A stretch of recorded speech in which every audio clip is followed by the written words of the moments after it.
Welcome to another episode of Nerds Amalgamated. I am the DJ, and with me today I have the Professor. Hello. I have back from a long sabbatical, Deviboy. I have returned, citizens. And for the first time, Steven from XCT and Comics2Movies. Hey, thanks for having me on. So can you believe it? This is 100 after 125 episodes, and this is the one episode where I boomered. How did you boomer it? I forgot to put the show notes in. Good job. Is this the first time in 125 episodes? Yep. This is the first time in 125 episodes I just boomered. So, I don't know what I'm paying you for. Anyways, let's get the show on the road first. So, Deviboy, you've got a story about Pokemon Snap. Yes. Okay, so let's just go off the start that Nintendo is hitting they're doing their all-star team this console generation for the Switch. I mean, the Wii U, there was Mario Party and Zelda. There was a Zelda and there was Zombie U. That was amazing. Oh yeah, great. But no, the Switch, they're just blowing out of the water, and now they've suddenly come out and said, after finally almost 20 years, a new Pokemon Snap is coming out.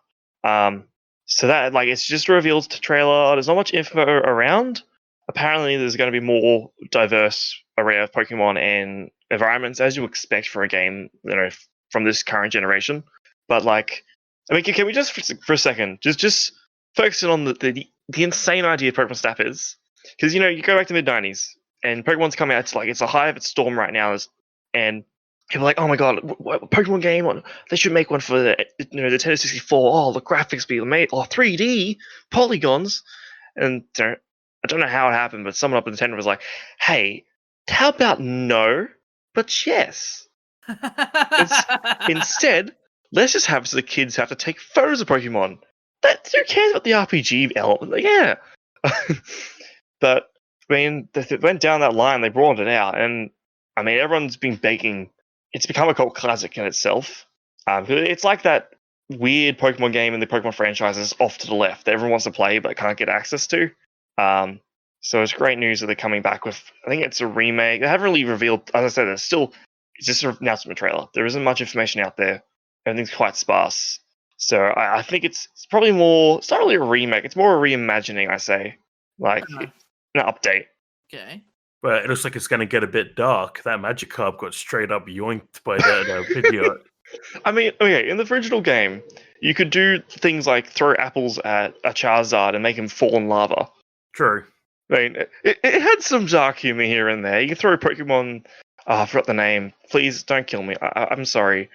The Pokemon which electric-type Pokemon, you throw apples at it, and it just suddenly explodes and combusts.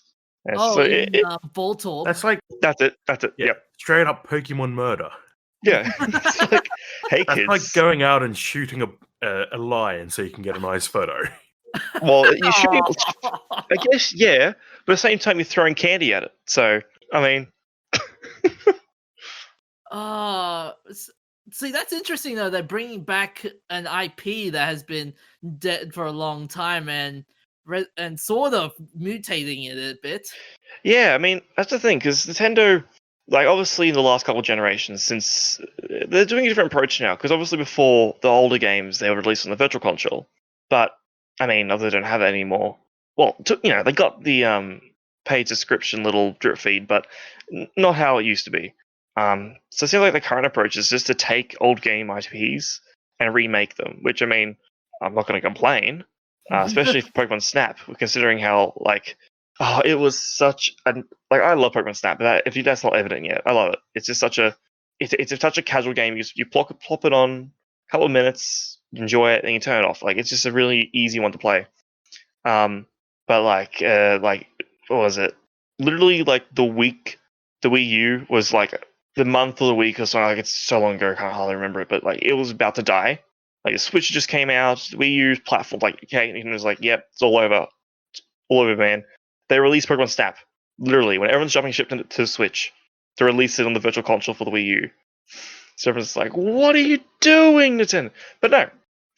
So I'm really looking forward to see what more comes of this, and it'll be interesting to see the developments. But it's last of them released their little reveal trailer, and keep it up. Basically, just keep giving us this kind of content, Nintendo, please. See, like I said, it's an interesting year with Pokemon this year. Like they've not only released this game, but they also released Pokemon Unite. Yeah, that was. Well, is it out yet? I Pokemon think Unite? I Because I want to try it out. I saw a good meme right now when I was like a couple minutes ago on Reddit. I was basically like, this is a fantastic idea. Let's combine the toxicity of the Pokemon fan base in some areas with the toxicity of the Deviboy fan base. Combine together and create a free to play MMO bubble game. Oh yes. What do you think, Steven, with the whole idea though? Look, I have to defer to you guys a bit. Look, I play Pokemon Go a little bit with my daughter, but I've heard of Snap, but I haven't really been much involved. So I'm really sorry I can't give too much input into this discussion. I reckon if you liked Pokemon Go, that Snap would be right up your alley because it's the sort of game where you don't need to really. I mean, you got to think, you got to aim at Pokemon and throw the apples and stuff so they get the best shots. 'Cause it's all about getting pictures. Yep. But it's not like just a glorified rail shooter. pretty much, yeah. It's Except just a you glorified take rail turns instead shooter. of killing. Yeah, and I mean for Pokemon Go and stuff, it's really more accessible than I would say on the mainline series. Even though those are accessible, but like just anyone can play Pokemon Snap. You don't need to be good at games even. Okay, that sounds good. Look, I'm sorry, I really don't know much about It's all the good. Snap release. I do know, like, I have heard of it, but it's something like 20-something years ago when it first got released. That's the only thing It was released in like the 90s or early 2000s, wasn't it? Yeah, it was like 998. Okay. So let's double check the year. 1999. Wow, so that's 20 years. That's Yeah. 20 years back. 20 years, boys. 21st of March, 1999. Yeah. Boy, I feel old now. It's like, where did the time go? Don't worry, mate. It just goes more from here. But like I can see the potential with Pokemon Snap on the Pokemon Snap on the Switch though. I mean, the Switch is very portable, like with the versatility, and you can also use the monitor to maybe. There's no camera on the Pokemon on the Nintendo Switch monitor, is there? I don't believe so. I mean, it would have been cool if they made an AR mode like they had in Pokemon Go. That would be a neat trick, but obviously the Switch does not have the built-in camera for that to make it accessible. Mhm. But I mean, it would have been cool, but obviously they don't have the hardware, so it wasn't going to happen. But I mean, yeah, the portability of the Switch is like that's the thing. As I said before, like Nintendo is pulling all punches this generation. They're just Super Smash Bros. Ultimate. You want some Super Smash Bros? Here, have all Super Smash Bros. And now, don't get me started on Super Smash Bros. That was that E3 conference. A nightmare. Drove our former co-host nuts. It drove him so mad that he decided to run. And we never ever saw him ever again. oh, but yeah, like Mario Odyssey, Pokemon games, Pokemon Snap, just all their first party titles. They're just kicking them out, and not rushing them. They're all pretty damn good. Here's the problem though, like with the Pokemon games at this point. Like at this point, they're just like cash grab. I mean, in some ways, I think it's a deeper issue than that. See, Pokemon franchise itself, I saw some statistics and stuff, some research reports that were done up. And see, Pokemon franchise itself, it's the biggest IP in existence, right? Yeah. Now, the games, I can't remember the exact statistics, so don't at me on this, but the games only make up like a 10-15% amount of the actual revenue that just generated by it, right? The anime makes even small percentage. But the main thing that all the money comes from is merchandising, right? So while Game Freak, they should employ more people, I definitely bet, they can't delay their games much because that would stuff up the merchandising, right? So it's all about, you got to generate those new Pokemon designs to keep up interest. So they've got less flexibility than it actually seems on the surface. At least that's my hypothesis. Yeah. But like the actual mainline games, I recommend they really do need to innovate it a bit. I feel it is getting pretty stale. That, and they need to please stop using Gen 1 nostalgia. It's been fun, but Oh, yep.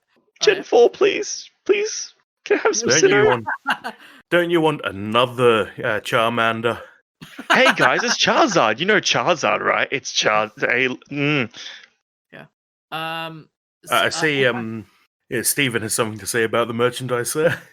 Oh no, I just popped open a link. You look at the 25 highest grossing franchises. So Pokemon earned $92 billion last year, of which 61 is from merchandising. So Yep, that was it. Yeah. exactly like you said, the video games probably look like got under 20 billion, but look at it. It's merchandising is the biggest thing by far and away. And it makes sense. Like if you have, and I know one of the people here is from Singapore. If you go into Singapore, there's a whole store where you can get basically a plush of whichever Pokemon you like. So I think that's pretty cool. That's true. Yeah, that's true. That's true. Like it is insane. Like there is, I think, a Pokemon cafe as well at my end. When I last went there, and there was a Pokemon exhibition at one of the attractions there. I'm like, what the hell? I mean, when a franchise gets this big, you could basically live your life with Pokemon. You could. You can't be in the games, but you could live your life. Do you want a Pokemon sandwich maker? We've got that. Do you want Pokemon shoes? We've got that too. Do you want bed sheets? We've got that. Pokemon shampoo? Oh, don't worry about it. Want to smell like Pikachu? Here you go, Pikachu shampoo. Pikachu, what is it? Pikachu perfume. Smell like a Charizard. What would that even smell like? Oh, Dragon breath and rotting meat. No, probably crusty flames as well. that would smell so bad. I mean, okay, don't give them any ideas considering they already did it for Star Wars. So, and speaking of all things bad, Professor, you've got a story about Apple smelling bad. I do. Apple is now having a lawsuit filed against them about loot boxes. That old chestnut. But the complaint filed with the U.S. District Court in the Northern District of California alleges that Apple is complicit in promoting gambling and addictive behavior. The complaint compares it to tobacco's Joe Camel advertising campaign, because the whole idea behind loot boxes, they reckon, is to get kids addicted to gambling. Oh god. Can I say this is a long time coming for mobile games at this point? It's a long time coming for all games. I mean, so this is specifically targeting the App Store, am I right? Yeah. Yes, because they want to basically sue Apple for allowing these onto their App Store. Since Apple obviously is extremely draconian about what is allowed on an iPhone. Yeah. Which it sort of makes sense, doesn't make sense, because I thought they would probably go after Google Play as well, because Google Play, I mean, they're so lax in their rules. Yeah. I think Apple's going to win this one, though. Apple has a really easy out because there's a parental control feature on the Apple iPhone or whatever Android device or whatever, which basically stops microtransactions. No in-app purchases. You can just click that off. Yeah, and I believe they only added that after they were sued in another class action. Yeah, no, but the fact that they have it now means, hey, guess what? Your kid spends his whole allowance buying, new skin for whatever game he's playing on. Guess what? You allowed that to happen. You should have clicked that little button that says that's stopped. I'm a bit look. I've got a little bit of a. You've got to, as much as they are predatory behavior of corporations, and let's not discount that. In the end of the day, you still got to say no.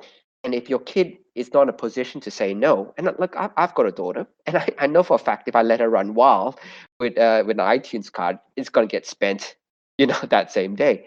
Hence why you said you're not going to install anything until you ask for the password, and I'm only going to give you the password if I feel it's the right purchase, or I'm going to turn off all in-app purchases before I let you play with any of your games. There's a little bit of self-accountability you can have rather than just going, you know what, it's Apple's fault. Let's go after the big corporation. You know what I mean? I see that it's not quite right all the time where you take away personal accountability. Yeah. And That's why stuff like that does annoy me a little bit, because it takes away the accountability of somebody to say, hey, guess what? The tools are in place to prevent me from losing all my money on Candy Crush, but I still choose to do so. I mean, this is the conflicting battle which takes place with the how rules and regulations aren't designed for the modern age still. Majority. Because, I mean, back in the day, the applications that were designed, right, for use were obviously offline, and the company would highly check them before release.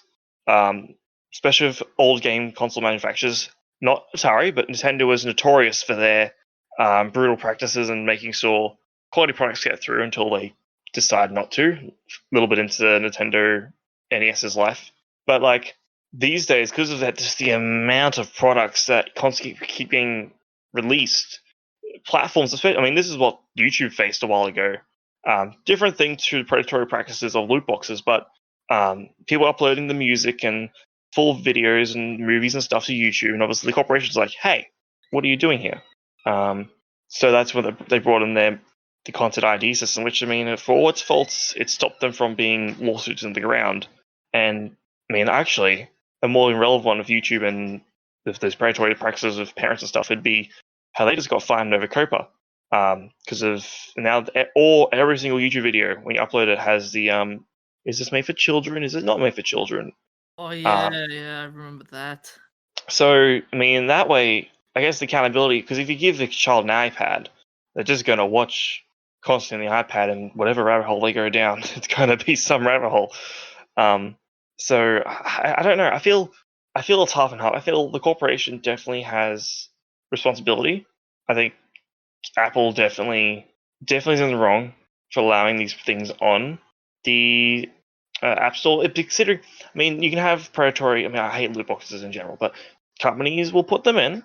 But I feel obviously the enforcement of it should be both equal with the parent and the company itself. Obviously, the company's issue is how do you verify the age? Everyone can lie about the age, and that's the difficult thing. See, Oh no, look, and I agree in that sense as well. But again, we'll go back to say 80s cartoons, one of my Yeah. absolute favorite topics. 80s cartoons, 80s, no, not a little bit into the 90s, but mainly 80s cartoons were all predatory in terms of what they were meant to do. They were meant to sell toys. The cartoons, it just so happened that some of the cartoons had really great content. Don't get me wrong. No. I'm No, a child they of the 80s. were designed first and foremost to sell stuff. Yeah. Exactly. You talk to any cartoon back in the 80s, story content was always second. It was just, and by the way, some of the stories were fantastic. I don't know if you know, but someone like J. Michael Straczynski, so he's the Babylon 5 guy. He used to write She-Ra. And you've got Oh, really? all the really big names who actually cut their teeth on 80s cartoons. Even, anyway, slide aside, because I would say some of the 80s cartoons like Transformers had, some brilliant storylines and all the rest of it. But you got to remember, you've got the show showing all these really cool robots, let's just say. Then you've got all the ads in between trying to sell you said robots as toys. You're a kid watching this. You're going, man, I want those stuff. Even me as an adult, I see some of their Transformers masterpieces. I'm still going, man, if I had the money and more disposable income, I'm buying up.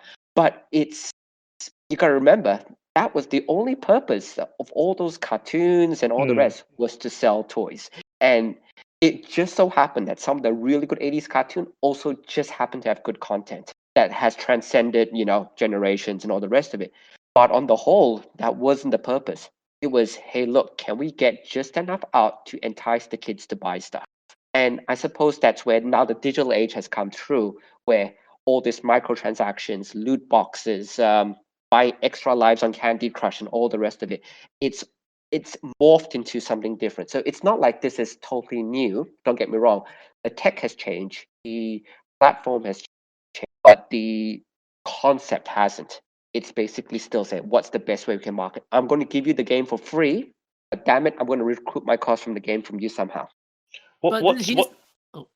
Sorry. Uh, Yeah, you that's first, okay. Deviboy. What's changed is the direct line to kids. So back in the 80s, so obviously those were predatory and designed to sell content, right? But at the end of the day, the kid didn't have the credit card and couldn't instantly buy it. It was up to the You parents hope.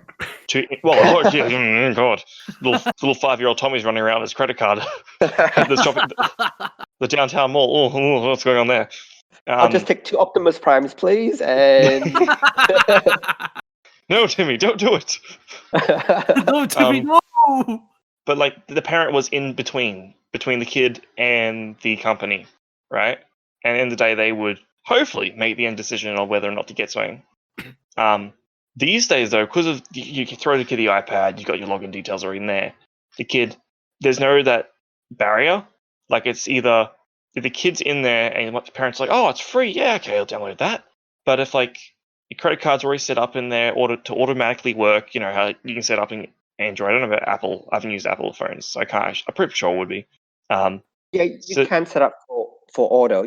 There's Yeah. the big 3 settings are password to buy free, password to buy paid, password to buy microtransactions, and I think there's one more. But there's a couple. The main settings are there, so you know the kid can go nuts with free games, but may not be able to do a microtransaction. So Okay. Apple has set it up so that, and I'm assuming Android has something similar as well, that Yeah. you can set up levels of, when you need your password. So I mean, if hopefully, I mean that's the thing. So that's how it comes into the play of the parents' responsibility in making sure those password systems are set up. But if they don't, then like it's just one button away for them to spend money instead of having to go to the shops, have the parents intervene, etc., etc. I think that's what's fundamentally changed about the landscape. I mean, forget about the loot boxes themselves. Of course, they're the thing that entices the kid to buy it. The issue in itself is the direct line the kids now have to purchase those items. And like you said, it's a lot easier. If I wanted that Optimus Prime, I would have to wait to go to a toy shop. I have to wait in line. I have to pick it up. I have to have cash with me to buy that Optimus Prime. I want the Optimus Prime skin on my Transformers game. Click, done. Yeah, pretty much. And that's the thing, because when you're in, buyer's remorse in a way, because when you're in a shopping center and you're there, you're a kid, you only got this much money, you're like, oh, look at these other toys I can get. Oh, look at this, that. Do I really want this? But when it's just a button, it's just a big, bright button. It's like, oh, yeah, press that. I think it's also a matter of education. Yeah. Yes. We've got the online nature of online stores has changed so much recently, and companies like Apple and Google Play are really taking advantage of people's lack of knowledge about how the stores work, as well as trying to instill gambling behaviors in children. Here's the thing, though, guys. Like, I think this might be a big problem for you, Deviboy and Professor, as game developers. You guys must be really afraid when the government starts to come in and go, "Hey, you are not allowed to do this. You're not allowed to do that." Da da da da. Like, I can't say I am too concerned. I mean, as a solo dev, I'm not ever putting any microtransactions in the games I'm currently creating. So, I feel it's, from my perspective, it's the industry had it coming. They couldn't regulate themselves, so they're going to have to be regulated for them. So Yeah. I don't personally feel, I'm glad the government's getting involved, because it's not good. It's not the game developers themselves, well, not usually the game developers or game designers wanting to put these predatory practices in. It's the companies and the people at the boards who want to make more money.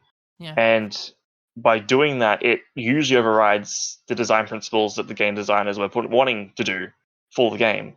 But it also adds in another layer of bureaucracy, though. Like, you got the games company bureaucracy, then you got the government bureaucracy to deal with, and then like, where does it end? The bureaucracy, like, But never. just touch on the gambling component as well. It's again, the big thing that has changed in the digital landscape is just the convenience of it, and I think you've absolutely hit that nail on the head. Because if you look back, again, I'm just comparing back to say the 80s and 90s. You still had the basketball packs. You still had the if anybody remember Magic, I think it's still going pretty strong. The Magic the Gatherings. oh, where yeah. Pokemon cards and stuff. That's Pokemon still cards. absolutely Yeah. huge. Oh, yeah. You open the right. That is this exact same equivalent as a loot box. You open the right pack, you find yourself the shiny Charizard. Bam, $300 there, or whatever it is worth now. You know, and it's instant cash. And there's a lot to be said about loot boxes. You open a rare item or whatever, and especially if you have a game that allows you to trade. Like for example, I think Hearthstone doesn't allow you to trade. The Blizzard game doesn't allow you to trade, and it goes through a different microtransaction type of model. But in most games where it does allow you to trade or does allow you to sell, man, it's you know You know, it's exactly the same as loot boxes. It's opening the right pack, finding the right card, or finding the. And the other thing would be is if you look at a lot of the kids' toys now, even targeted at little girls, you've got those blind boxes, which are very, very popular. They want the ultra rare little unicorn. Man, you're gonna buy 50 packs to find that ultra rare mini unicorn, that the shiny one. Why is it different? Because it's shiny. And You still, those blind boxes are absolutely abysmal for the amount of packaging. Oh yeah. I know. Look, have you seen LOL surprises? Yeah. Oh look, Oh. I've got a daughter. Oh yeah, fair enough. Yeah. Look, oh man, you got to open that up, and then you got this plastic case at the end of it. But it is what it is. You know what I mean? Yeah. It's so none of it has actually changed over time. It's basically pure convenience, and because it's so convenient now, I'm 50-50 on this because it's so convenient and it's so easy. It might be right for the government to step in, or it might be wrong for them to step in, because if they step in, then they might start going, you know what, magic cards, I need to regulate that too. And then it becomes, where do you draw the line of regulation? Because That's the issue. I mean, it becomes that slippery slope. Okay, these particular loot boxes, because it's so convenient, I'll step in. OLs, which have the limited edition girl with the shiny hair, I won't step in for that. And then you got the case going, well, now it's a little bit of a double standard, just because one is packaged one way and one is packaged the other way. You know what I mean? It's a whole. oh yeah. By the way, I'm not trying to say I have the answer. I really don't. But it's No, I then don't think any of becomes, us do. at what point does it make sense? At what point do you step out of stuff? And look, my main thing would be, the less government bureaucracy you have, the better life gets. But at a certain point is, if you let corporations go wild, they're capitalistic. They're out to make money. So you got to get that line through where they can still make money, but they're not totally territorial. Yeah, it's about the company self-regulating, which most industries are awful at doing. And I turns out the would- games industry is not any better. I mean, I would feel more towards the side of not wanting the government in if it was evident that the companies were trying at least. But like when EA goes up in front of the European UK's gambling board and says, no, they're not loot boxes, they're surprise mechanics, guys. They're like Kinder eggs. It's just a whack in the face. So Well, like. and then the EA's CEO saying, "Oh, loot boxes are like baseball cards, you know." Yeah, It's sure, 'cause they got the whole gambling aspect, but no one's going bankrupt buying Kinder Surprise eggs. Oh, do you want? Okay, interesting fact, guys. Right. In America, with the Kinder Surprise, no Yeah, toy. banned. Yeah, Yeah, no toy. So you get the chocolate 'Cause you egg. they're illegal, not Yeah. the chocolate. Yeah. Because America has a thing where you're not allowed to have any small objects inside food. So technically, Kinder eggs get classified under that. But that's a different topic. But the point being, I mean, the issue is where you draw the line, and I don't think anyone really knows where you will, because it's Pandora's box, really. I think the line itself is going to be difficult to draw, but as the game companies have the choice right now whether or not it is opened. And right now they're not. They're bringing that key straight into the hole. So I think that's very silly of them, and just from a Yeah. from an outsider standpoint, because like most things in life, it will flip flop. Generations will flip flop. One generation may be, like, let's say back in the 80s. I'm talking just America for this instance. America's 80s was the stock market, the high rollers, where greed is good.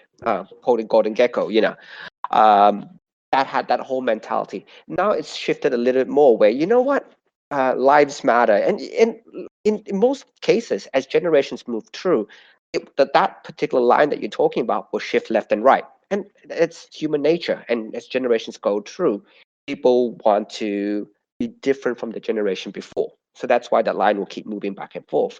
Saying that, though, there has to be a line. And if, exactly like you said, if the video game companies don't draw up some sort of code of ethics where they at least are perceived to be in the best interest of the consumer, then government will step in and regulate through. And the thing that I don't get, look, I don't have to give you a specific example because you've heard the horror stories where they release games which aren't finished yet, and you have to buy the add-ons to complete the game, and it's becoming commonplace now. I'll use Diablo as the thing. Don't you guys have phones? Don't you guys have phones? Different reference. What do you mean? Yeah. Different reference, but I wouldn't be surprised if that phone Diablo had abysmal microtransactions as well. Oh no, it did, but the whole point would be and don't get me started on Diablo. It's my favorite franchise, and they butchered it. But let's not get too far down that track. But the whole point would be it's that you need that balance, but the balance, in my point of view, always has to favor the consumer, always. And at the end of the day, you have to protect the consumer. And if that's the case where the line gets drawn, man, draw the line that way, protect the consumer.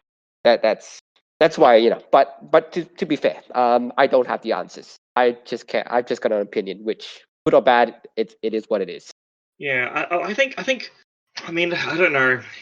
The political spectrum's changed. Let's not get in that argument. But what I'm going to say is, like, if back when the advanced video games thing got big in the 90s, and they brought in the regulations. At least this is just America, Australia. Every country did their own thing, but this is the big one everyone points at. When you had the regulation come in, government got involved, video games became too violent, there was no rating board, and basically it was like, well, hey game industry, if you don't do something, we'll come and regulate it for you. And it had the hearings and stuff, and that's what all that bureaucracy is what created the ESRB. And then from the ESRB creation, the government stepped back. So if there was a similar process to that for what's probably going to happen, I'll be in favor for that. Because basically it's like, okay, we're going to make it so you can't sell any games to anyone until you develop a system to prevent yourselves from doing bad. And you've given a really good example about that, because back to that rating system, I love it. I absolutely love ratings in movies, because guess what? I like horror. I'm a big gore. I like the more subtle horror, but I'm a horror fan. I would absolutely hate it if they went, you know what, you guys are horrible at regulating yourself. So guess what? No more horror movies ever again. I would much prefer the system as it is now. Man, you need to be 18 or 21 or whatever to watch this movie, and we'll advise you of all the this is horror, blood, gore, whatever it is, and we'll tell you all the stuff that's in it, and you need to be a certain age to buy it. I love that, because it gives the consumer the choice then to go, you know what? I'm a sucker for these type of movies. I'm going to watch that.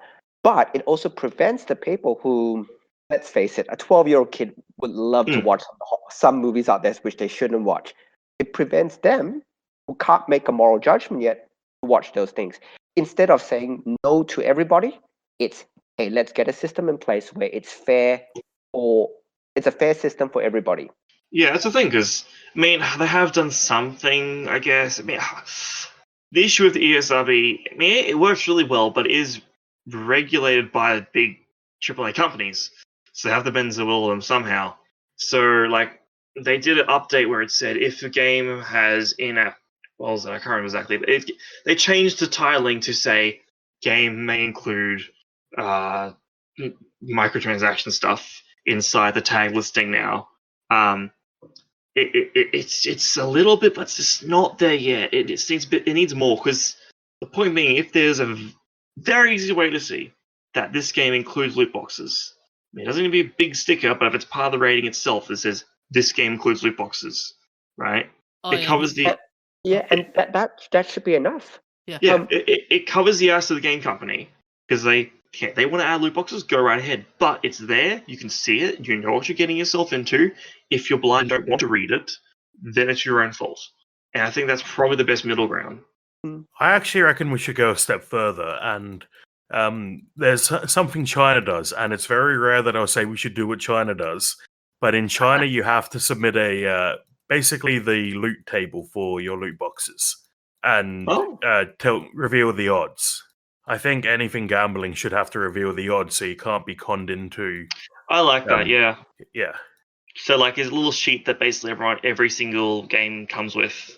I think it's just submitted in government documents. I see. But it is a document that's available.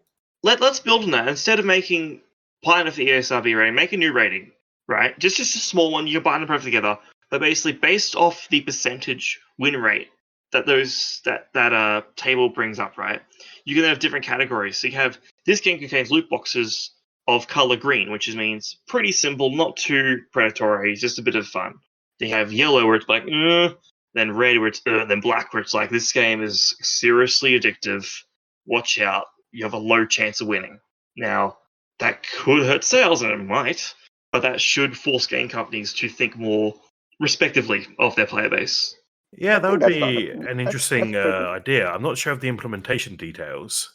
I think I might have it. Give me a second. I think it might be. It might be an old article, but it's 2020. Okay.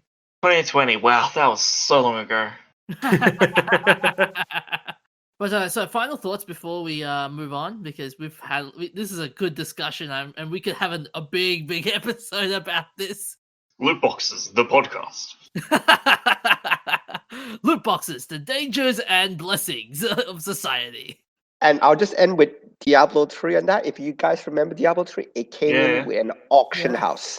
Oh. If you want to talk microtransactions, it came in out of the game, had an auction house where you could sell items you found, legendary items found, for real dollars, and people could buy said items for real dollars. You can even buy materials. So they got rid of it. They got rid of it early. But if you want to talk pure microtransactions, man, it allowed player-to-player selling, of which I think Blizzard got like 10% or something. I don't know the numbers, but they got a small cut in between every transaction. Valve does the same thing for the Steam trading cards. Oh, that's crazy, though. I remember Warcraft. If I recall, someone you can pay. There are people that can do mining for you, for mining for gold and mana and stuff. Yeah, that's an unsanctioned real world transaction. Yeah. So the idea is you pay someone to go and collect a bunch of gold for you so that you can buy nice gear in the game. But just about every developer out there doesn't like that and wants to shut it down. Yeah. So what about you, Deviboy? You got any final thoughts before we move on? Going quiet. I think. Not really. Not really? No, I think I covered most stuff. I think, honestly, this watching keenly at what happens, because it's a big issue. It's basically the repeat of the whole violent video games thing during the 90s. 20-year cycle, am I right? And I'm pretty sure Jack Thompson is still out there trying to trying to get video games banned. GTA, it's just you could hit people. I think, I honestly don't know the answers. I've proposed some things this episode, but time will tell. I guess is what I'll say. Time will tell. And speaking of time, we've got, for our next story, European physicists have boldly taken a small step in making a 100-kilometer-long atom smasher. And this won't be built before 2040, by the way. So this one will launch this one machine. If I find it, it's a 30-meter long straight shot linear collider that will smash electrons into positrons. And such a machine would complement the circular LHC, which smashes the counter-circulating beams of protons. And this will dwarf the 27-kilometer-long Hadron Collider, LHC, in short. Ah, well, I see CERN is still at it again. The organization is taking us over. Actually, I think you've missed something there, DJ. So the 30-kilometer straight shot collider was an early design, and they've now settled on a bigger one, which is going to be a 100-kilometer circular collider. Ah, Thank you, sir. Thank you. So yeah, this is going to be interesting. A bigger, better collider. Oh mean, yeah. Just a tunneling project for that, right? I mean, the original LHC was an engineering marvel of its time. Still is to some extent, obviously smashing atoms together. But this one, like, we've got an image here, and it just puts in perspective just how huge this thing is. 100 kilometers, like. Like it's like a blast radius. It goes through a mountain range, a lake. I think under a bit of a city there. Just Yeah, it looks like it contains all of Geneva. Geneva is the Hadron Collider now. If you live in Geneva, you may notice a slightly increased risk of cancer. This is normal. Don't worry, guys. Okay, they say here the machine will have a major drawback. So as lightweight electrons go around in circles, they radiate copious X-rays and lose energy. So much a machine is ineffective and limited in its energy reach. But it's has a big practical upside, and that is the tunnel needs could later be used to house a higher up energy proton collider. This is exactly what CERN did with the Large Hadron Collider, which was built in the existing tunnel dug for the Large Electron Positron Collider, which ran from 1989 to 2000. So they're going to build a 100-kilometer long tunnel with a basic machine in it, and then build a better one later on. Yep. This is words. Future-proofing, So I mean that makes sense considering that this is not going to be cheap. Yeah. Can you what was funny though? Like when we were young, when I heard about this, when I heard about the Large Hadron Collider, when I was younger, they always thought like, oh, this could be the key to opening up a black hole. This might sink the. Wait, what timeline are you on? 2000. What world line is this? I thought there was black holes being generated. Obviously, switching on the Large Hadron Collider is what shifted us into the shit timeline. So isn't the Steins Gate? Nope. Oh, great. You have to find a way back. Good luck. No, Psychongru, I'm out. It'd be like, oh my god, this is what anime predicted. No, it's all becoming real, guys. Watch out.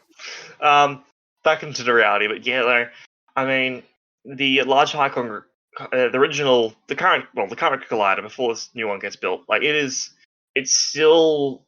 I mean, obviously, like the scientific potential from it's still huge, but obviously the amount of experience they've conducted the last 20 years, this upgrade I think is necessary to help improve their research potential because while there's so many more experience they will continue to do, they definitely need that higher amount of energy just to push their testing to another level. And to compound the situation even more, CERN may also have competition in which physicists in China have similar plans in building big circular colliders. Seems like a little rhythm here. All right. So we've basically finished our race. Well, I guess currently finished our race to build the biggest tower in the world. So now it's to build the biggest circle in the world. So can we just start, instead of a nuclear arms race or anything, just start a race to build the biggest Hadron Collider and discover the coolest things, please? You're really playing with fire there. Let's build a 10,000 kilometer Hadron Collider. They're going to smash each other at 5 times the speed of light. We just create a black hole. Oh, the Earth's getting sucked in. Oh no, this is what everyone predicted. Why does it sound like a horror movie? It's like, okay, all these corporations are fighting for control. Shh, I'm writing the script right now. Steven, I think you need to get to it first. Look, by the way, I love this stuff. So a lot of I'm an engineer by background. My base degree is an engineering degree. So I love that all the money is getting spent here. I just as a slight aside, do you know how much money as part of America's GDP is spent on NASA? A lot of money, if I recall. Oh no, it is nothing. as a percentage of GDP. So let's not talk dollars. As a percentage of GDP, how much? Just give me a number from 0 to 100% of all GDP. Of course, it's not 100%, but from 0 to 100, how much money do you think is budgeted for NASA? It's like between 1 and 5%. 2%, I think. Oh, man, I'm too high. 0.48. Oh, Jesus Christ. Whoa! And- Guess how much goes to military? Oh, It's and depressingly low. the fact of the matter is that even say CSIRO, there is cuts all the time. And the thing is, CSIRO is actually one of the few government agencies which actually has earned Australia a crap load of money. They invented the Wi-Fi. Yeah, Wi-Fi exactly. is theirs. Let's say. Every time a laptop gets sold, CSIRO gets a royalty. And you think about Patents. all the stuff that NASA has, Velcro came from NASA. All the material, like the amount of inventions that come out when you're trying to figure out how to get someone to space is incredible. And that's why I love that all the money is being sent here, because it's understanding the universe. God, I want to know more.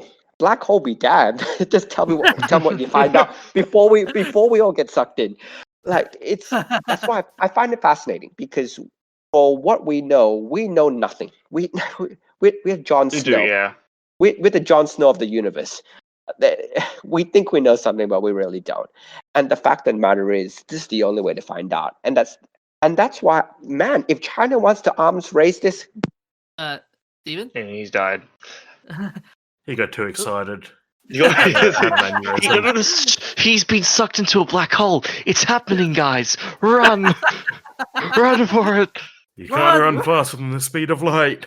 Oh, I'll tell you my last story. Gentlemen, it was nice knowing you. See you on the other side. But no, I get what he's saying. So basically, yeah, having China, if China's go for it, then let them go for it, because the arms race means there'll be more incentive for, CERN's already doing it, but more incentive for NASA in other countries to not defund those areas and help increase funds, actually, because everyone, the world loves arms races, and especially one that is not involving deadly forces, which is really good. So, if that's what happens, that'd be great. But see, here's a problem with these Hadron Colliders, by the way. For this one, especially, it's gonna cost 20 billion euro just to get this problem.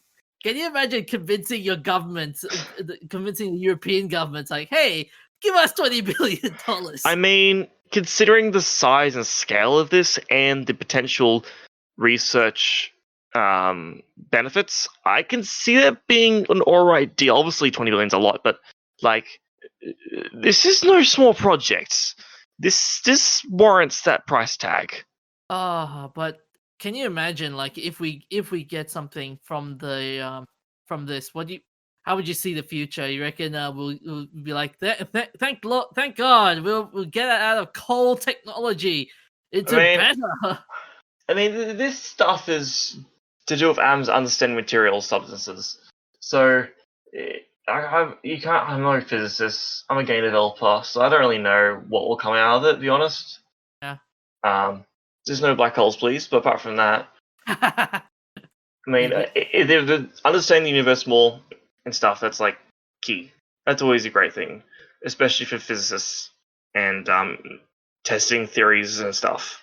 Right. This is a good way to spend the money. He's here again. I'm back. No. What I was mentioning is 20 billion is nothing. NASA's annual budget is 22 billion. Now, if CERN can get money from every EU nation, man, 20 billion is nothing for scientific discovery. And I think I'm going to get on my pedestal here for a little bit. I think that's actually what's been missing for a very, very long time. At having the sake of scientific research, purely for the sake of scientific research, which is well funded and it allows it to happen. Having the sake of research to get a commercial product, to get a new drug, whatever it is, it's all good stuff. Don't get me wrong, but man, what happened to research for the sake of research? Man. Look, if I had 20 billion, it's theirs. Fair enough. All right.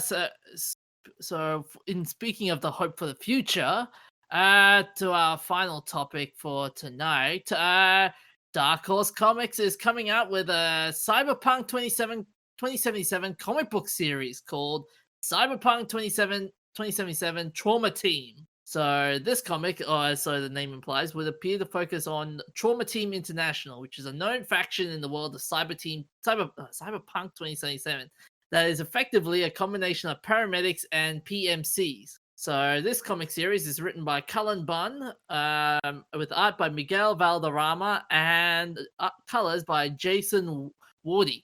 So this will be appearing. So it'll be appearing that the comic will be the first official piece of Cyberpunk 2077 that folks will be able to interact with. The video game itself being delayed till November 19th. So the story goes basically, Nadia, an assistant EMT for a privately owned business known as Trauma Team International, is the sole survivor of a failed rescue mission turned shootout. After she agrees to continue work for an upcoming extraction mission, Nadia and her team find themselves in an even more dangerous and life-threatening situation. So this will be what do you reckon, guys? This is a comic book series. Well, it looks like it was obviously intended to tie in with the once delayed release date, which they're unfortunately not going to make anymore. Oopsies. Yeah. I mean, I'm always a fan of expanded universe stuff. It really helps add to the product. And considering, given CD Projekt Red and this Cyberpunk 27 obviously has they've obviously developed a very expansive lore for the game. Obviously, we don't know what that lore is yet, but considering the company and their previous works, I think having this expanded universe stuff come out, well, originally on the release date, which was the intention, but it helps to ingrain the player in that immersion, which is what they're aiming for after all. So I think I'm definitely down for it. See, my gripe when it comes to things like these, it's just that why not just make an expansion game? Or because like my biggest gripe for this one would be like Avatar: The Last Airbender, for example. Like great series in the end, but then they keep releasing all these stuff. It's just it keeps like it's like milking the franchise basically. Like sorry, I mean the Avatar Airbender last comics, they're a bit I like them. They're a bit fan fiction-y. But the point being is like I don't think it's really milking it to say. It's adding to the gap between Korra. And I mean I've grown up with series that do this. Bionicle is definitely one. Shout out to your Bionicle fans out there. Because Bionicle, do you know anything about Bionicle? Vaguely, no. Okay, so basically, it set was a multimedia franchise. So if you wanted to get the story, you had to buy the games, the books, the music, the comics, the graphic light novels, the toys, of course. Like, you had to... Every single product would only give you a small snippet of the story. You had to then piece it together in your head, how it all ties together. So I'm pretty used to, personally, that products that use other mediums to help tell that story. Because obviously it's cheaper. So obviously here, like Cyberpunk 77 it's not out yet. We don't know really reviews, but it's obviously big. And also making a small comic, it's a lot more cheaper to get out this small story than it would be to create a whole expansion pack over it. And I guess, I mean, if you put it in perspective, they're probably waiting. They're gonna bring out expansion packs. They will, as I already said. But I reckon they're just keeping the great stories for that. Yeah. So for those who are curious who are Trauma Team International, they're one of the most powerful factions at play in Night City, your digital home in Cyberpunk 2077. The company provides top-tier medical aid for those who can afford its price. Its employees are also armed and well-trained to combat the various street gangs that lurk around town. You gotta remember though, for Dark Horse point of view, they probably had to pay for the license. So if I was Dark Horse, let's say, and I'm the editor in chief in Dark Horse, and Dark Horse does buy a lot of licensed properties. They bought Predator, they bought Aliens, they've bought a lot of franchises. So if say Cyberpunk 2077 was available, and the license to build stories off that, where guess what, the marketing, I don't market as much anymore because guess what? The game is going to market my comic for me. I would be, yeah, sure, sell me the license, I'll buy it. Happy to write some stories about it. So it's a bit of, they help each other out. You know what I mean? So I think that if as long as they get a good writer, a good story, good art, make a good quality product rather than just, hey, look, I'm going to bank off the game. I think that'd be fun. I'm all for it. I like to see more stories come out. So, from because you yourself are comic book writer and Terra Olympus. So how would you, if you were given the job of writing up a Cyberpunk 2077 story, what would you write? Let's say. Look, it would depend. Like, look, I've got a. Depends on what Bible they handed you, and you mentioned that Deviboy and Professor here are both video game creators, so you know what the idea of the Bible is, which is basically you have all the characters' info in there, whether or not it gets revealed. You've got the whole plot line in there. With Cyberpunk, there's a lot of different themes you can play. You can play the transhumanism theme. How much is a human soul worth, as opposed to, because you can digitally move to machines, you've got corporations. I would basically take one of those themes and just have fun with it. Take the factions, take one of the dystopian themes, and kind of mesh together a relatable character. And yeah, there's a lot of good stories they can tell. Even if all they were given, or if all Dark Horse was given was the game Bible to work off, I'm sure they could have a lot of fun with it. And I mean, like, this game has a lot of hype. And for them, the position they're in now, like, they're going to make a lot of money off this.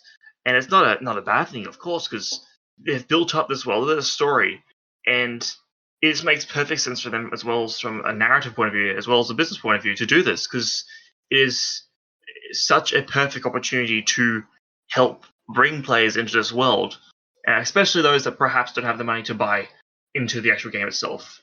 Even for like few that they're not in a position, they could buy this comic. It's probably $10, right, and get an idea for what the world will offer. Definitely.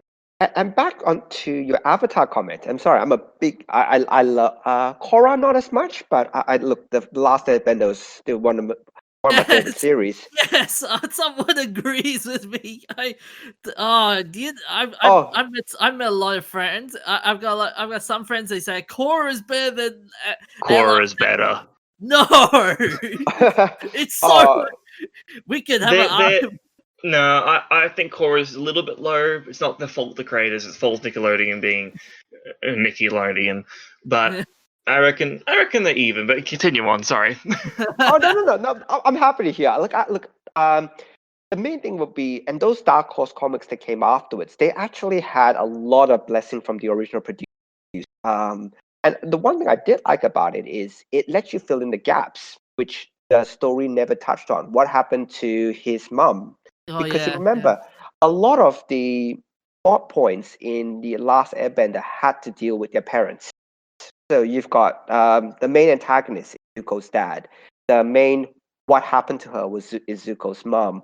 You had Katara and Sokka both growing up with their grandparents. As you got all this parental conflict, and I suppose it's a little bit comic booky that they have to kill the parents off quite a lot of times. But the one thing that I think Korra moved away in terms of themes from there is they didn't have to deal with the parental themes anymore. Korra actually had to deal with more, let's just say, more adult themes, if you will. So although there was racism and stuff dealt in Last Airbender, it was a lot more pronounced in Korra.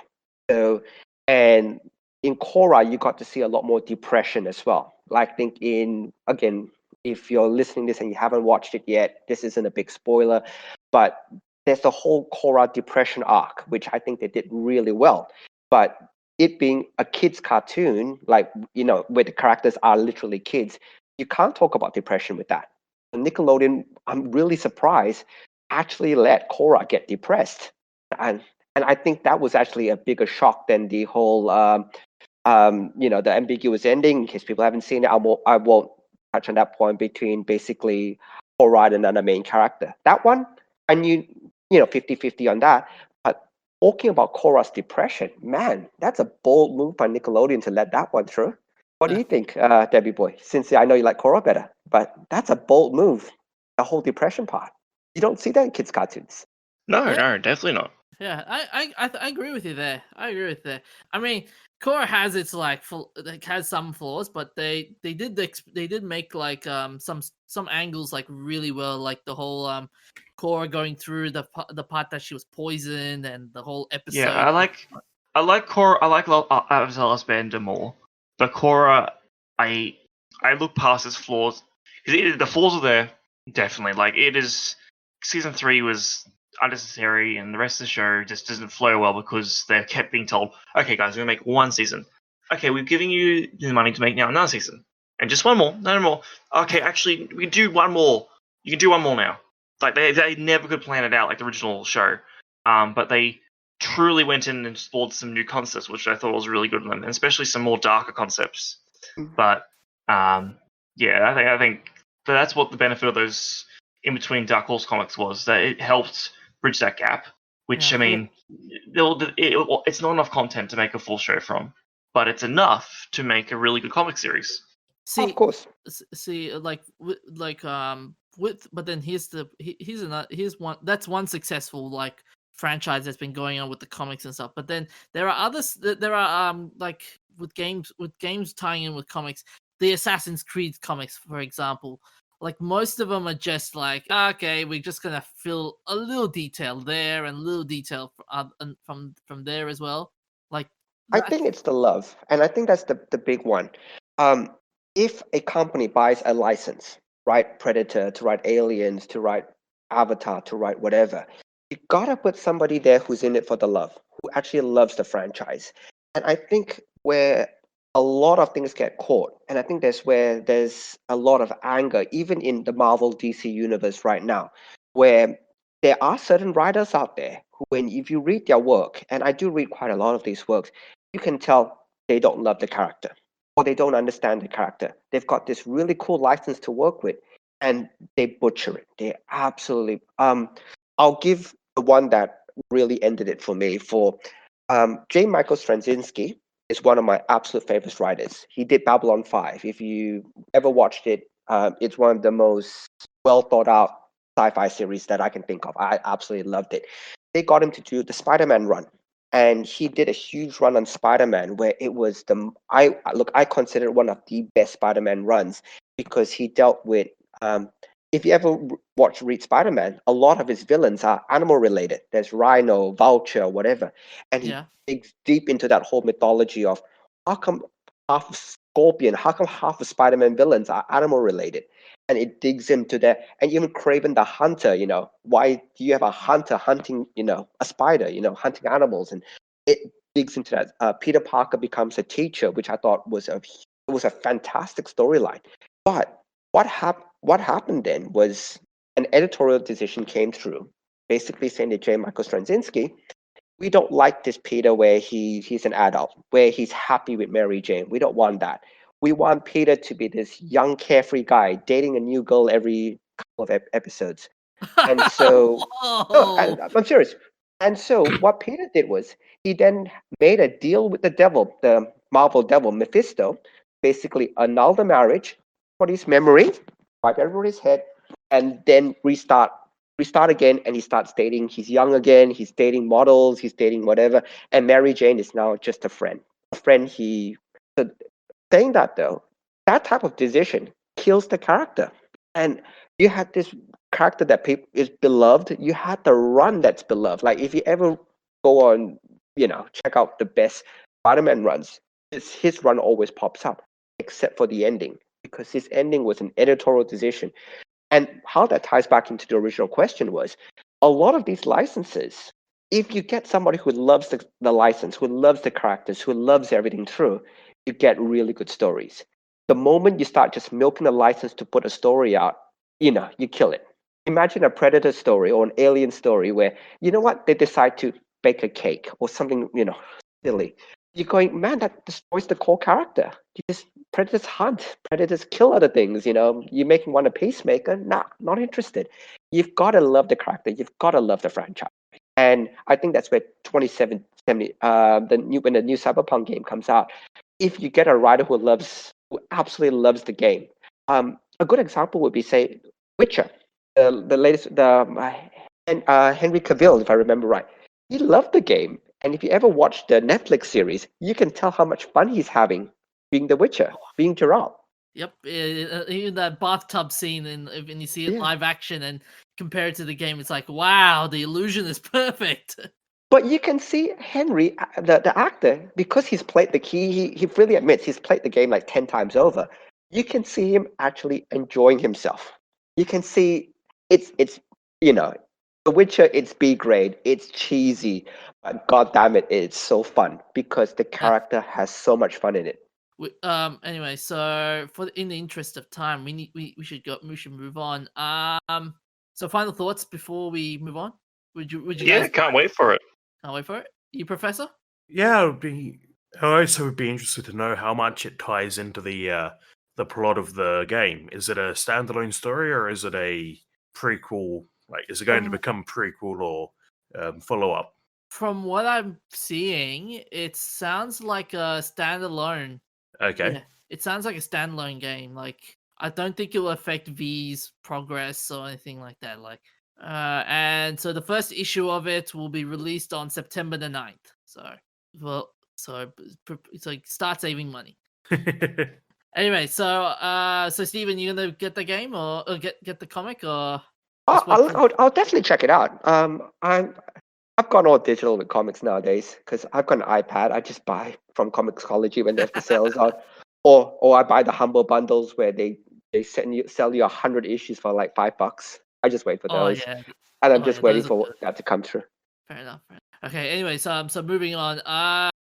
Deviboy, what have you been playing this week? So, I've been playing something I don't think anyone here has ever heard of. It's called Raise 2. It is a Flash game from the very early 2010s. It is it's a sequel to the original game, which was called Raise, and it's a platform shooter. It's an arena shooter. It's a 2D side scroller, but it's not side scrolling. It's arena, so it's a combination of genres. But it's just such much fun. It's a nostalgia wave because I played it when I was a kid. That's why I've gone back and played it. But yeah, it's basically you are a Raise soldier, and that is in your name. You're created for the Raise Task Force, and it was your job to raise out an alien invasion that was coming. It is edgy as hell, and I love it. That was coming to destroy the world. You're the last survivor, and of course, there's a zombie virus. It's taking over your body, and if you don't complete your story within 12 hours, your body is going to be infected, and then you'll die. So you've got to. It's a very basic plot, but it's enough to get into the gameplay, which is really the heart of the game. Where it's basically you've just got to jump around constantly and fight AI bots. You have actually some really advanced AI for a Flash game. It's very difficult. Not in the sense of it being bad, but like they can flank you and stuff, and you basically pick up weapons and you get upgrades and the usual lot. And yeah, it's pretty fun. So, what's your biggest flaw in that game? The biggest flaw would be probably from the design standpoint. It has a very, very crazy difficulty spike around the 8th episode, which basically is the 8th level. This suddenly gets really difficult for no apparent reason. And also, mines. Goddamn mines. Because there's this power up you can get where you can drop mines on the floor. On the 8th level, they give the aliens the ability to drop mines. So you're running around, there's literally 5,000 mines across the floor. Not 5,000, but like 8 mines across the floor, and you can't jump over them because you're just going to land into another mine. So you just got to take the damage, and it is the most painful thing ever. Because you can't shoot them and make them blow up. They're just there. So how many nerdy beanies would you give this game out of 5? Probably 3, to be honest. It has, going back and playing it, has destroyed some of my nostalgia for it, unfortunately. It's been, but it's still fun. It's still a fun romp to just jump into. So I'll definitely recommend it. So Professor, what have you been playing? I've been playing Star Realms. It's a deck-building sci-fi card game. The basic idea is you start with a very limited deck of just a handful of cards, and you build up your deck and get to choose what's in your deck by playing and earning trade points. And the goal is to deplete your opponent's health pool, as is typical in card games. So what's the biggest flaw you've encountered on that game? Professor? Well, yeah, I think the flaws in it are that the campaign isn't particularly good. It's got a campaign mode, which is basically just play with challenges. and I'm getting into it, and it's a good way to learn what the cards do. But there's also, it just doesn't play as a fun campaign any more than playing, say, a random match would. Okay. There must be a high player base in for Star Realms, is there? Or Yeah, it's decently big. so how many nerdy beanies would you give that game out of? I'd give it 3.75 out of 5. 3.7. Wow, that's wow, that's pretty accurate. Okay. Yep. So according to Steam charts for people playing the digital version, that's just on Steam though. You can get it cross-platform, but it has a 24-hour peak of 121 players. So since each round is only 2 people, it shouldn't be too difficult to find a game. So, Stephen, what have you been playing this week? The only game I'm playing semi-religiously is Hearthstone, and that's mainly because you get 5 minutes here and there. It's really nice just to burn 5 minutes of time. And if you're talking microtransactions in your earlier discussion, Hearthstone is the man. They know how to milk your microtransactions. So, what are the other biggest flaws you've encountered in Hearthstone besides the microtransactions? No, I think it's actually a really well balanced game. Like, look, I used to play Magic quite a bit. I'll give my. I used to even be a Magic judge. So I love this. It's pretty well balanced. They do nerf cards every once in a while, and that's probably the one thing which I don't like about most of these games is when they come into balance. Oh, yeah. Mainly because people get invested in certain things. Like if you like a certain character, and I'm thinking like Overwatch or something, where you get to like a certain character or you get to like a certain style of play, and they decide it's not fun for everybody. We're going to nerf it. You do put people off because I enjoy playing it that way, and you took someone's fun away, and that's probably my biggest gripe about when they balance games up because man, I want to play games which are unbalanced and have some fun with it. It's nice to be OP once in a while. So, how many nerdy beanies out of 5 would you give that? Would you give Hearthstone? Oh man, I've been playing since I actually got it as soon as it came out on the iPhone. So the day it got released is the day I installed it. And how many can you give? I've wasted hours and hours and hours on it. So it'll get whatever stars it deserves. So by the calculations I have calculated, infinity. Yeah. Oh look, that and Diablo. That's where my biggest time. That Diablo and Final Fantasy VII. Those are my 3 biggest time sinks of my life. If those 3 things didn't happen, I would have months, actually more years of my life back. I'll probably have 2 years of my life back if those 3 things didn't happen. Have you got the remake? I don't dare. I do not dare because when Final Fantasy VII came out in high school, I wasted so many hours on it. I don't dare get the remake because I'm going to waste it. I'll probably waste the same amount of time, and I just don't dare touch it. It's like no, but the temptation. I know. I've seen the screenshots. I've seen the graphics. I'm going, man, that looks good, but no, not touching it. Not touching it. Will not touch it. Refuse to. It's like the forbidden fruit. Oh man, no, I can't. Hearthstone's already killing my time. Diablo 3 killed so much of my time, so I don't dare. Don't dare. So I'll give 5 out of 5 then for Hearthstone. Anyways, moving along. So for our shoutouts this week, a second, let me see where there's the shoutouts. We've got so many shoutouts. It's amazing what we can do to people. Yeah. So on the 20th of June 2020, Aya and the Witch. So official stills from Studio Ghibli's first fully CG film are released. So this is the long form. So Studio Ghibli is doing a long form adaptation of Diane Nguyen's novel Earwig and the Witch. So it's titled Aya to Majo, which is Aya and the Witch. Which the movie will air in NHK in Japan this winter. So the story is Earwig is an orphan girl who lived in St. Morwold's home for children ever since she was a baby, but all of that changes the day she was adopted by a mysterious woman named Bella Yaga, who turns out to be a terrible witch and brings Earwig to live in her home of supernatural trinkets. With the help from a talking cat, Earwig must use her wits to survive in her new magical surroundings. The colorful carousel of images sees a digression from the traditional hand-drawn animation that Studio Ghibli is well known for. Instead, this feature has opted for a new kind of art style with an entirely 3D generated story that centers around Earwig, the young girl with a broomstick. Hayao Miyazaki is overseeing the adaptation's planning, while his son Goro, who helmed from Up on Poppy Hill, is directing. Toshio Suzuki is producing. And I've seen the images, they are very amazing. On the 21st of June 2020, Lilo and Stitch turns 18. So 18 years ago, Lilo and Stitch hit its theaters, spawning a franchise still beloved by Disney fans all these years later.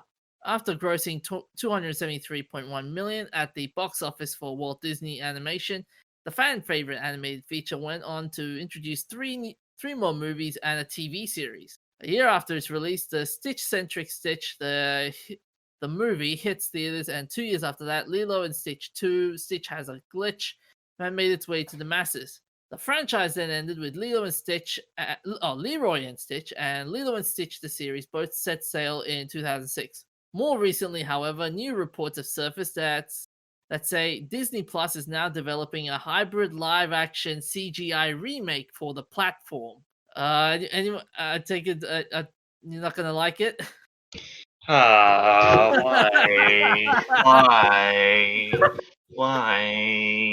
So, Why? Why? Deviboy just died. Why? So prior to any coronavirus shutdowns, the film was reported to start production later this year. No further information has been released about this project as of now. Okay, and so moving along, 22nd of June 2020, Kurt Cobain's MTV Unplugged guitar sells to Australian for a record 9 million. So an Australian businessman hopes his purchase of music icon Kurt Cobain's acoustic guitar could help boost the struggling global music industry. The 1959 Martin D18E guitar was played by Cobain during his 1993 MTV Unplugged performance in New York. It now holds the record for being the most expensive guitar in the world after being purchased by the founder of Rode Microphones, Peter Friedman, for $6 million, which is 8.8 million Australian. Mr. Friedman plans to display the guitar on a worldwide tour, the proceeds of which will go back to the performing arts sector. I did it to highlight the massive crisis in the arts, he told ABC Radio Brisbane. I've got the attention of the government. I've got the attention of everyone asking me why I did it. Musos and entertainers get nothing. It's as though they don't exist, he said. His main motivation is to lobby on behalf of the musicians in countries like Germany, the UK, and Australia. The money that comes from it might not be much, but it's a focus on government, and the effects of this will last forever if I do it right, Mr. Friedman said. It's not the money we need, it's the people, the support. I think that's a good message. On the 23rd of June 2020, Joel Schumacher passes away at 80. The man behind the flamboyant reinvention of Hollywood's Batman franchise, Joel Schumacher, has died. From a job dressing department stored with windows to costume design for Woody Allen's 1970s movies, Interiors and Sleeper, the New Yorker made his mark on the big screen in 1985 with the coming-of-age movie St. Elmo's Fire. That project launched the careers of the Brat Pack, Rob Lowe, Demi Moore, Emilio Estevez, and Ali Sheedy, and had the movie industry clamoring for more of Schumacher's brilliance. The Lost Boys, Flatliners, John Grisham's adaptations, The Client, and A Time to Kill, and the critically acclaimed Falling Down followed. Audiences loved Schumacher's overly dramatic and exuberant Batman Forever in 1995, but panned its follow-up, Batman and Robin, in 1997. After the Batman films, Schumacher pulled back from blockbusters and returned to making minimalist films such as Tigerland and Phone Booth, both earning positive reviews. He also directed The Phantom of the Opera, The Number 23, and 2 episodes of House of Cards. He died from cancer in New York City, and his name will be synonymous in memes for the creative thing known as bat nipples. Yeah, I desperately hope Robert Pattinson doesn't have them. You know the story, right, Steven? Yeah, I know. I've seen the movies. So, The costume design, you must have just went, what the hell is that? well, look, if you remember, not just that, they had Bat Visa. I always, The Bat Visa. it was, oh man. Look, I love the new Batman movies, and look, the Robert Pattinson one actually is they're trying to adapt Batman Year One. So if you get to read that series, if they do it justice, man, it's gonna be an amazing Batman. Oh yeah, yeah. And the shots you've seen, I'm optimistic. I'm quietly optimistic. It's gonna be nice. The Batmobile looks really cool. Mm. So on the 24th of June 2020, Segway ends production. So the Segway is ending production of its namesake vehicle, the two-wheel personal transporter, which the company boldly claimed would revolutionize the way people got around, will be retired on July 15th. While used by tourists and some police forces, the vehicle also known for high-profile crashes. It even resulted in the death of a former Segway company president, which drove one off a cliff in 2009. I don't know whether that's well timed or. No, actually, I thought I was muted. I am absolutely disappointed in this. Because just as I'm looking into maybe getting an electric bike to take to work, they cancel the Segway. How am I supposed to be completely bloody dorky on my way to work now? Well, you can always get that hoverboard. Those are too childish. And they're not even real hoverboards. I know, but the memes are hilarious though. Hey, they're hovering when the battery explodes. Like there was such a craze. So the original price for a Segway was $5,000, which was a hurdle for many customers. It was a challenge to ride because the rider had to be balanced at a specific angle for the vehicle to move forward. If the rider's weight shifted too much in either direction, it would spin out of control and throw the rider off. This was banned in some countries because users could easily lose control if they were not balanced properly.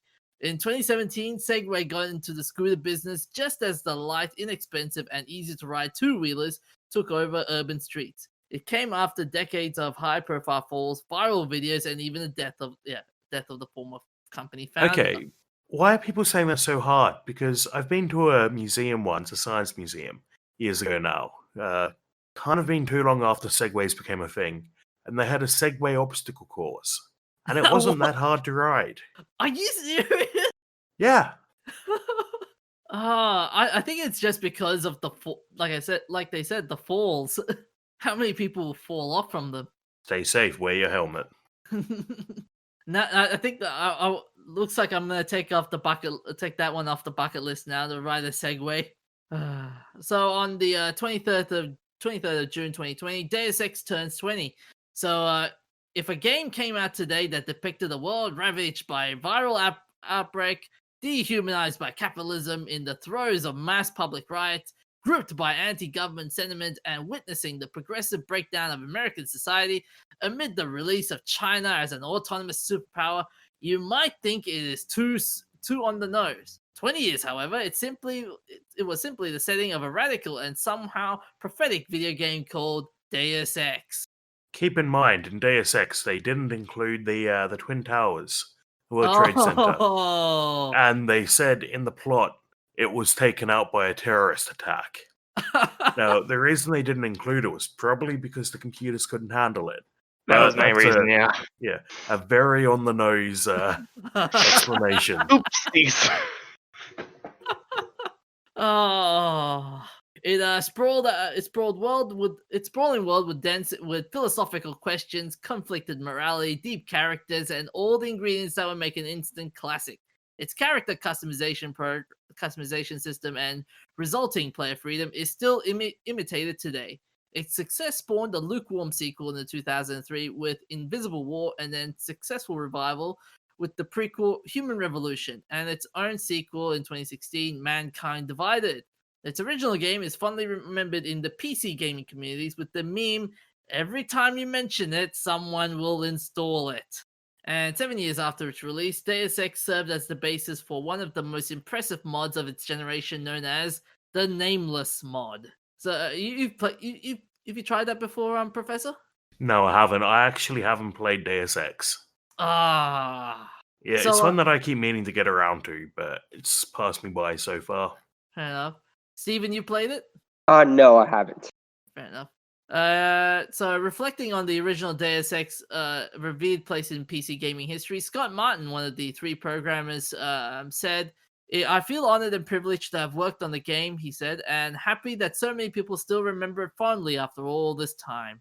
So on to our remembrances. 22nd of June 1965, David O. Selznick. So he's an American film producer, screenwriter, and film executive. He was best known for producing Gone with the Wind and Rebecca. He started working in the RKO Productions, RKO under the head of production tag, and he worked also as an independent filmmaker. So he started his own company known as Selznick International Productions, and with that he created films such as A Star Is Born, The Adventures of Tom Sawyer, and Gone with the Wind, which is the highest grossing film of all time, still till this day. And has won 8 Oscars and 2 special awards. And his second film, which he won another Oscar for, was Rebecca, which was produced by Alfred Hitchcock. And Selznick had brought Hitchcock over from England, launching the director's American career. Rebecca was Hitchcock's only film to win a Best Picture. And Gone with the Wind overshadowed the rest of his Selznick career, so later he was convinced that he wasted his life trying to outdo it. The closest he got to it was Jewel in the Sun, and this film was a huge success. So successful, in fact, it was the second highest grossing film of 1947 and was the first film that Martin Scorsese saw, inspiring Scorsese's own directorial career. He died of a heart attack at age 63 in Hollywood, California. On the 22nd of June 1969, Judy Garland, born Frances Ethel Gum, this American actress, singer, and dancer, had a career that spanned 45 years and attained international stardom as an actress in both musical and dramatic roles, as a recording artist, and on concert stage. She's famous for playing Dorothy Gale in The Wizard of Oz, and she was frequent on-screen with Mickey Rooney, Gene Kelly, and although her film career was intermittent thereafter, 2 of her most critically acclaimed performances came later in her career, which she received an Academy Award nomination for her performance in the 1954 film, also known as A Star Is Born, and a nomination for Best Supporting Actress in Judgment at Nuremberg. At the age of 39, she became the youngest female recipient for the Cecil DeMille Award for the Lifetime Achievement in Film Industry. And in 1997, she was given a posthumous award for the Grammy Lifetime Achievement Award. And so she died from barbiturate overdose at the age of 47 in London. Oh, and interestingly, she was placed among the 10 greatest female stars of classic American cinema. On the 22nd of June 1990, Ilya Mikhailovich Frank, I think that's how I pronounced it, Soviet winner of the Nobel Prize for Physics in 1958, joined with Pavel Alexeyevich Cherenkov and Igor Y. Tam, also of the Soviet Union. He received the award for his work in explaining the phenomenon Cherenkov radiation. So he started working on nuclear physics, a new field that was for him, and he became interested in the effect discovered by Pavel Cherenkov that charged particles moving through water at high speeds emit light. Together with Igor Tam, he developed a theoretical experiment that effect where charged particles would run through an optical transparent medium at speeds greater than the speed of light in the medium, causing a shock wave in the electromagnetic field. The discovery and explanation of the effect resulted in the development of new methods for detecting and measuring the velocity of high-speed nuclear particles, and became of great importance for research in nuclear physics. He died at the age of 81 in Moscow. You love the Cherenkov radiation, by the way, don't you, Professor? I do. It's so pretty and blue. And deadly, but pretty. So, famous birthdays. On the 22nd of June 1834, William Chester Minor, he also known as W.C. Minor, he's an American surgeon and one of the largest contributors of quotations to the Oxford English Dictionary. He was held in the psychiatric hospital from 1872 to 1910 after he murdered George Merritt. It was probably through his correspondence with the London booksellers that he heard of call for volunteers to become the Oxford English Dictionary, and he devoted most of his remainder of his life to the work. He was often visited by the widow of the man that he killed, and she provided him with further books. The compilers of the dictionary provided a list of words for which they wanted examples of usage.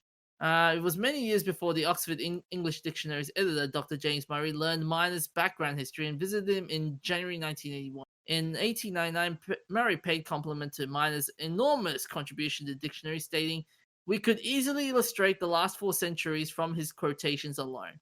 He was born in Ceylon, which is now known as Sri Lanka." On the 22nd of June 1898, Henrik Maria Remarque, born Henrik Paul Remarque, 22nd German novelist. His landmark novel, All Quiet on the Western Front, about the German military experience in World War I, was the international bestseller, which created a new literary genre and subsequently made into a film, All Quiet on the Western Front.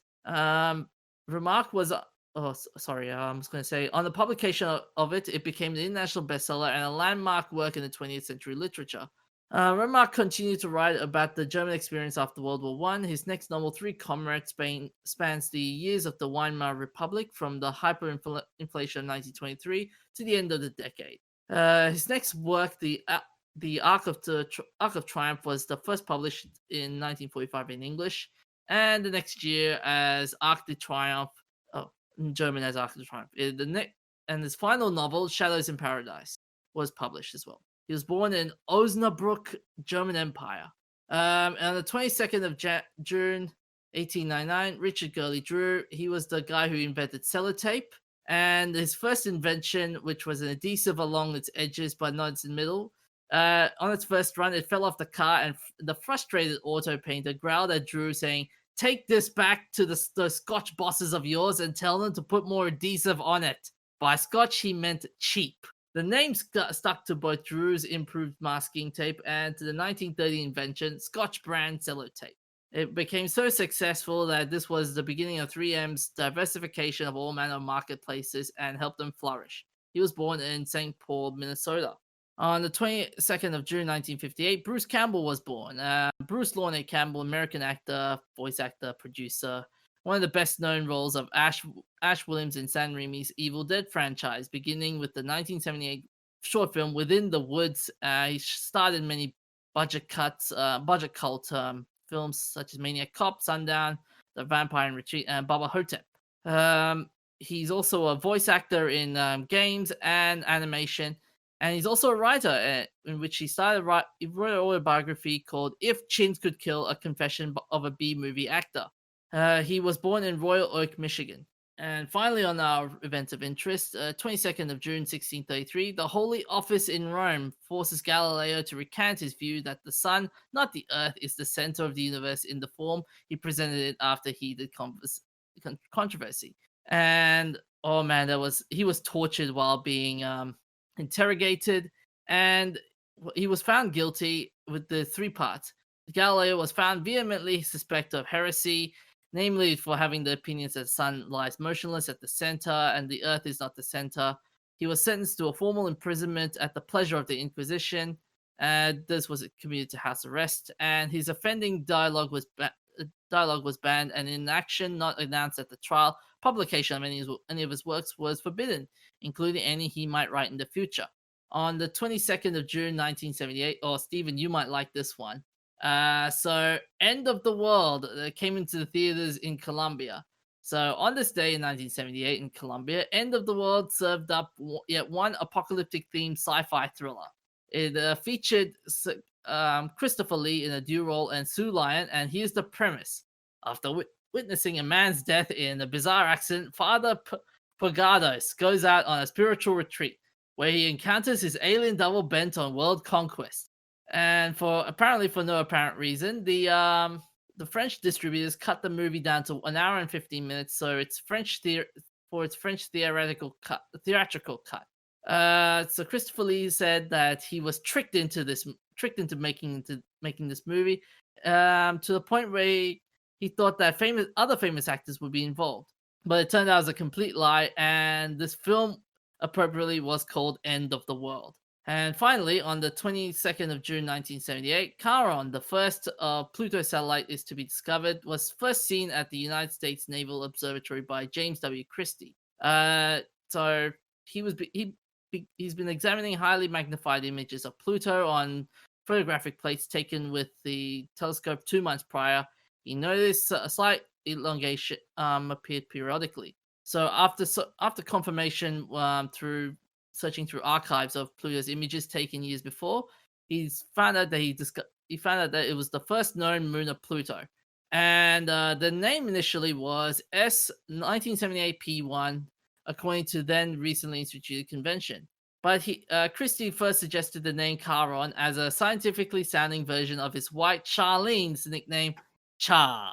Well, isn't that just the nicest thing? Like, sweetie, I was going to get you flowers, but I got you a moon. Happy anniversary, darling. I got you a moon. That'd be funny. So, anything else before we wrap it up? I don't have anything to add. Apart from, I mean, what you just described there right now, Professor, was basically the ending of Despicable Me. Great movie. So, anyway, so that's it for tonight. You can find us on Facebook, Instagram, Twitter, iTunes, Spotify, that's not canon.com. Stephen, where can they find you? Stephen has Let's Chat. Oh, Stephen. Well, he did warn us this might happen. Yep. So we'll put in the links to his media. Hang on. I'm back. He's alive. No, my internet's horrible here, so I'm still on ADSL. So Fair enough. Sigmate Sigmate studio oneword.com. Go there. All the links are there. You can find me through Facebook. You can find me through anywhere really. If you're looking, I'm pretty easy to find. And we can also find your stuff on Comics2Movies as well. Yeah. So so I've Comics2Movies is still Sean's, but we've collaborated on one series together, which is Terra Lumpus. So yeah, if you can, all my stuff is with Sean as well. You should be coming to his website as well. Okay, cool, awesome. So so take care of each other, look after yourselves, and stay hydrated. See you guys. Yeah, thank you so much. Okay, bye. See ya. See you next week.